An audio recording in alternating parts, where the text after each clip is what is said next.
একদিন বলেছিলাম ঘরে ঘরে দুর্গ তৈরি করো, বলেছিলাম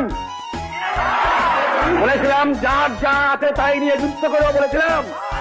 এই জায়গায় খারাপই মাস দাঁড়িয়ে আজ বলে যাচ্ছি, তোমরা ঠিক থাকো, একতাবদ্ধ থাকো, কারো কথা শুনে না।